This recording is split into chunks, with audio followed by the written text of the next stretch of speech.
Morning Report is the Hill's AM newsletter. Subscribe here. Black Small Square Trump's Fed pick making waves. Black Small Square DC's Bowser on Capitol Hill. Black Small Square Kimmel's show pulled after Kirk comments. Black Small Square Georgia governor's race getting crowded.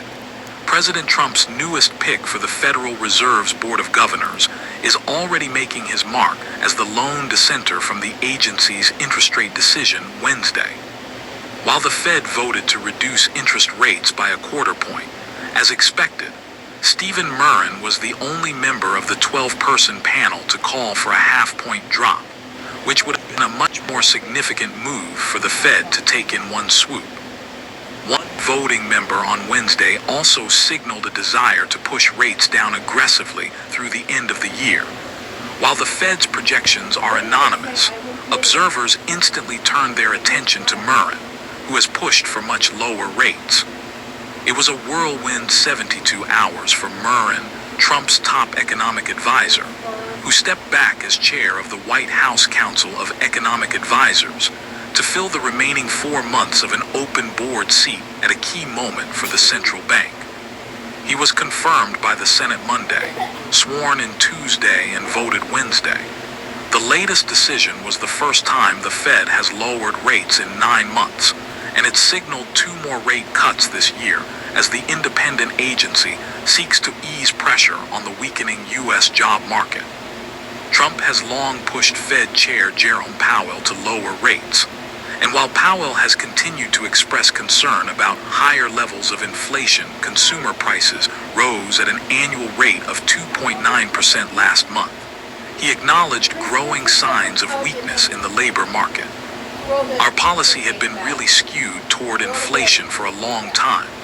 Now we see that there is downside risk, clearly, in the labor market, so we are moving in the direction of more neutral policy, Powell said at a press conference Wednesday. 2 other Trump appointees to the Fed board, Governors Michelle Bowman and Christopher Waller, voted with the rest of the board for a quarter-point reduction Wednesday. The pair had dissented from the Fed's previous decision in July to leave rates unchanged. Miran joined the Fed this week as Trump's standoff with the independent agency reached new heights. The president is battling to try to oust Fed board member Lisa Cook over allegations of mortgage fraud. A federal appeals court blocked Trump's attempt to remove Cook ahead of the Fed's Wednesday meeting. The administration is expected to appeal the ruling to the Supreme Court. Trump's moves are testing the independence of the century-old institution, which was set up to make major decisions separate from political pressures. Powell dodged commenting directly Wednesday when a reporter asked how the Fed can maintain its independence if Miran is on a temporary leave of absence from his role in the Trump administration. We did welcome a new committee member today, as we always do, and the committee remains united in pursuing our dual mandate goals, Powell responded. We are strongly committed to maintaining our independence, and beyond that, I really do not have anything to share.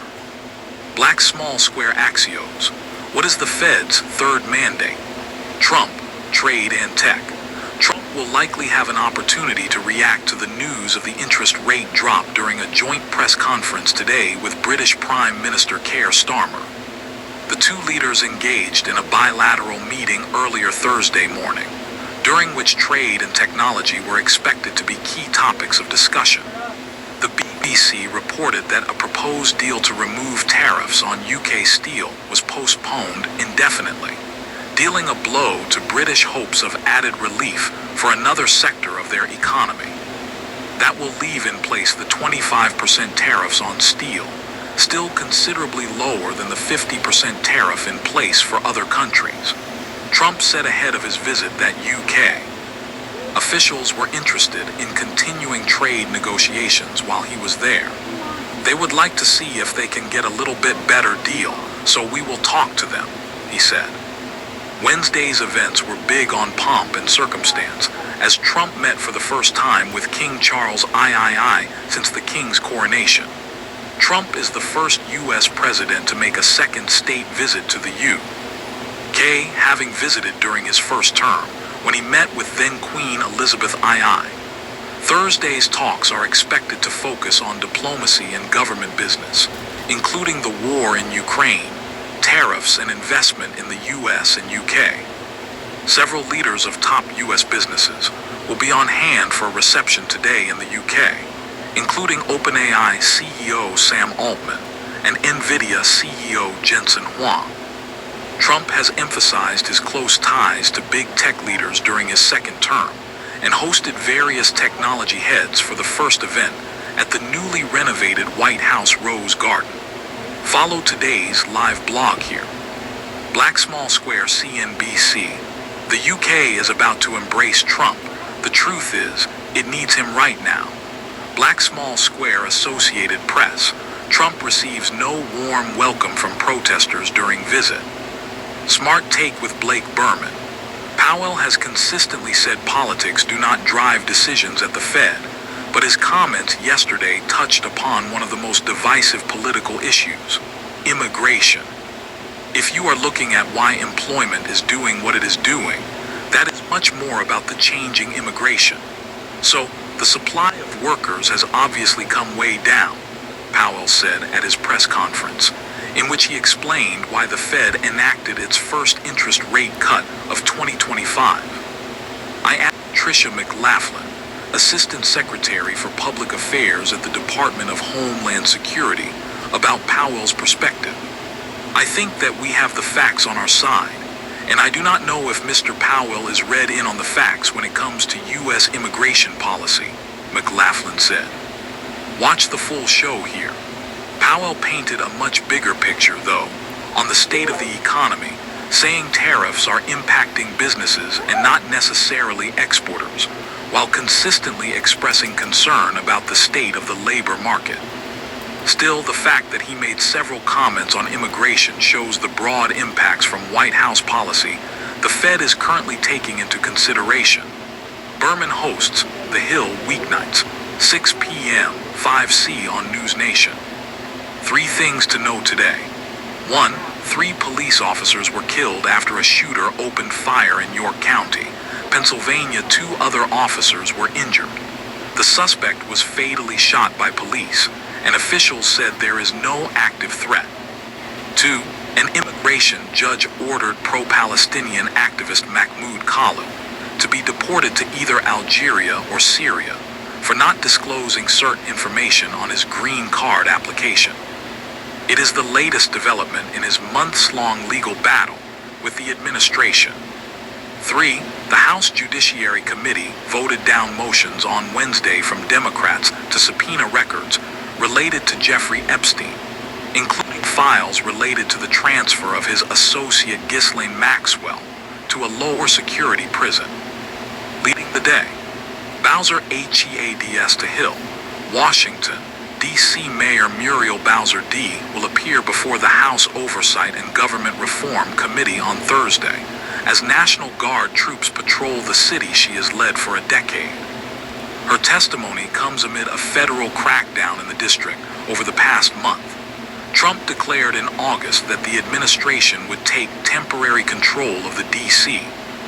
Metropolitan Police Department, and he would send the National Guard in to address what he argued was out-of-control crime in the city. While the federal government's control of the police ended after 30 days, National Guard members could remain for months. Many Democrats have slammed Trump's actions as political theater and unnecessary, as the district's crime levels had been dropping before the deployment. Among those critics is D.C. Attorney General Brian Schwab D., who will also be testifying on Thursday and sued the Trump administration to try to stop the National Guard's deployment. But Bowser has taken at times a more conciliatory approach, avoiding a direct confrontation with Trump and acknowledging that crime has dropped further since the Guard was first deployed. She also signed an executive order earlier this month authorizing coordination between the police and federal troops to the extent possible. But Trump went after Bowser earlier this week after the mayor said she expects police to stop cooperating with immigration and customs enforcement with the 30-day limit on police control reached. as outlined by the D.C. Home Rule Act. Trump threatened to call a national emergency and federalize the city if necessary. That is what sets up Bowser's testimony Thursday, when Republicans could press her on the state of the city. The Hill's Brett Samuels reported on the tightrope that Bowser is trying to walk, with her power more limited than other Democrats who lead states. What I care about is protecting this city, our home rule, and preserving our autonomy at every step, Bowser told the Washington Post in an interview last week. KIMMELPULLED. ABC is taking its late-night show, Jimmy Kimmel Live, off the air indefinitely after comments that Jimmy Kimmel made about the late conservative activist Charlie Kirk, who was killed last week. The suspension came after Nexstar Media Group, which owns a wide range of local television stations across the country, said its affiliate stations would preempt the show starting Wednesday evening. During Kimmel's show on Monday, he accused conservatives of trying to score political points from Kirk's death and went after Trump, comparing his mourning for Kirk to the way a 4-year-old mourns a goldfish. Nexstar, which also owns The Hill, said in a statement that it strongly objects to comments that Kimmel made and would replace his show with other programming on its ABC-affiliated networks. Kimmel faced conservative backlash for his comments, and Federal Communications Commission Chair Brendan Carr called Kimmel's remarks some of the sickest conduct possible. Trump celebrated ABC's decision to pull Kimmel's show, calling it great news for America. Key meeting. Public health experts are bracing for potentially drastic changes to the childhood vaccine schedule following a 2-day meeting from the Centers for Disease Control and Prevention's CDC vaccine panel, reports The Hill's Joseph Choi. The agenda for the Advisory Committee on Immunization Practices, ACIP, is unclear, but some have speculated the panel could back an overhaul of the childhood vaccine schedule, including guidance on immunizing newborns against hepatitis B. The meeting starting Thursday comes after Health and Human Services Secretary Robert F. Kennedy Jr. removed all 17 members of the ACIP earlier this year and replaced them with his own picks, including several who are known to be vaccine critics. Former CDC Director Susan Monarez, who was ousted after just a month in the role, testified on Wednesday that the ACIP meeting was key to her sudden firing, as she claimed Kennedy asked her to pre-approve the committee's recommendations and she refused. We got into an exchange where I had suggested that I would be open to changing childhood vaccine schedules if the evidence or science were supportive, and he responded that there was no science or evidence associated with a childhood vaccine schedule, she said. DEMOCRATS strategize. Senate Democratic leadership is taking a different approach to the pending government shutdown from the last time that government funding needed to be extended in March. Despite some members of his caucus wanting Democrats to put up more of a fight, Senate Minority Leader Chuck Schumer of New York and 9 other Democrats voted in favor of a House-approved funding bill, despite their concerns. Now, as The Hill's Alex Bolton reports, Schumer plans to stand by his caucus, significantly increasing the chances of a shutdown happening when government funding runs out on September 30th. Senator John Fetterman, Pennsylvania, one of the upper chamber's more moderate Democrats, indicated he would vote in favor of the clean, continuing resolution CR that Republicans have unveiled, which would keep government funding at current levels through November 21. But Democratic leaders quickly rejected the proposal as it was crafted largely without their input and does not extend health care subsidies through Obamacare. So far, neither Schumer nor Senate Majority Leader John Thune R. South Dakota appears likely to back down with 2 weeks left before a shutdown. Passing the CR will be easier in the House, which advanced the stopgap on Wednesday evening, teeing up a final vote later this week. But 60 votes are needed to overcome a filibuster in the Senate, meaning Democratic votes will be needed. Senate Democrats proposed their own version of the stopgap, which would extend Obamacare subsidies, restore Medicaid funding that the One Big Beautiful Bill Act cut, and prevent the Trump administration from clawing back previously appropriated funds. Republicans view the proposal as unacceptable.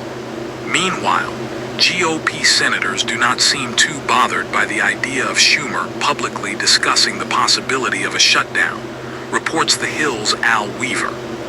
Senate Republican sources told Weaver that Schumer mentioning a shutdown could mean the GOP comes out as the political winner.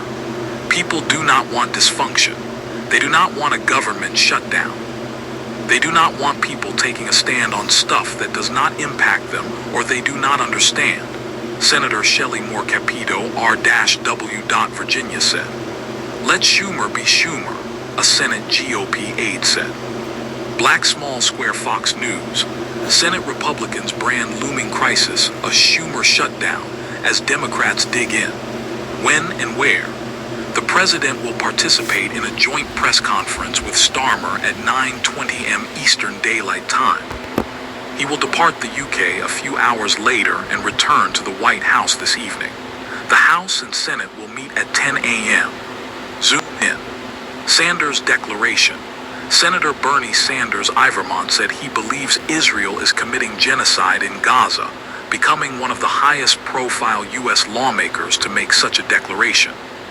The progressive Jewish Democrat has been a sharp critic of Israeli Prime Minister Benjamin Netanyahu's government and its conduct of the war against Hamas in the Gaza Strip, but had previously stopped short of calling it a genocide, sometimes to the chagrin of his fellow progressives.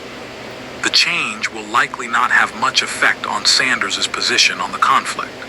He already regularly introduces resolutions for the U.S. to suspend sending additional weapons to Israel, which have failed but increasingly gained more democratic support. But the op-ed Sanders released making the declaration centers on an issue that has been a point of contention among some on the left. I recognize that many people may disagree with this conclusion. The truth is, whether you call it genocide or ethnic cleansing or mass atrocities or war crimes, the path forward is clear, Sanders said. We, as Americans, must end our complicity in the slaughter of the Palestinian people. Sanders' statement comes after a panel of experts commissioned by the United Nations Human Rights Council concluded Israel is committing genocide in Gaza. Israel has rejected the panel's findings as distorted and false. Black Small Square NPR. The stakes of calling Israel's actions in Gaza a genocide. New designation. Trump announced late on Wednesday that he is designating the anti-fascist group Antifa as a terrorist organization, calling the group a sick, dangerous, radical left disaster. He also said he would strongly recommend that those who provide funding to the group be investigated. Trump has regularly slammed Antifa for years, and his decision came after he signaled openness for declaring it a terrorist group earlier this week. Administration officials have indicated in recent days that it could target left-leaning groups following Kirk's assassination. But as Antifa does not have a defined leadership structure, how the designation would be implemented is unclear. Censure TABLED. The House voted to table the resolution from Representative Nancy Mace R. South Carolina to remove Representative Ilhan Omar D. Minnesota from her committee assignments over Mace's allegations that Omar smeared Kirk following the conservative activist assassination last week. Mace, who is running for governor of South Carolina, had pointed to comments Omar gave in an interview that Mace argued implied Kirk was to blame for his own murder. In the interview with Mehdi Hassan, Omar called Kirk's killing mortifying. Omar noted that Mace's resolution did not quote any of the Minnesota Democrats' own words, but a video she reposted on social media accused Kirk of demonizing certain outgroups. 4 Republicans voted with all Democrats to table the resolution, blocking it in a 214 to 213 vote. Elsewhere, race heating up. The Georgia governor's race is quickly getting crowded with yet another big name entering what will be a hotly contested election next year. Georgia Secretary of State Brad Raffensperger, Republican, first received national attention for rejecting Trump's efforts to overturn the results of the 2020 election in his state. But now, he is trying to appeal to many voters who likely backed Trump as he launches his gubernatorial run. Raffensperger emphasized his conservatism and willingness to fight Democrats like former President Biden in his launch video, also leaning into key conservative issues like parents' choice, in education, and transgender women competing in women's sports. He will need to find ways to break through with two other major candidates in the mix: Trump-backed Lieutenant Governor Burt Jones and State Attorney General Chris Carr. Republicans have held the governor's mansion in the state for 2 decades, but the nominee could be critical to determining if Democrats have a chance of flipping it. With popular Governor Brian Kemp Republican term limited, the Democratic field has also gotten busy. Former Lieutenant Governor Jeff Duncan, who served as a Republican but has become a Trump critic and is now a Democrat, joined the race on Tuesday. Other candidates include former Atlanta Mayor Keisha Lance Bottoms, State Representative Derek Jackson, and former State Senator Jason Estes. The Georgia governor's race will likely be one of Democrats' best chances of flipping a governor's mansion in next year's midterms given the recent wins the party has made in the state, with the exception of 2024. Senator John Ossoff, Democrat, will simultaneously be running in a highly competitive Senate race. Opinion. Department of War. The branding our soldiers deserve, writes the Hill opinion contributor Michael Keene.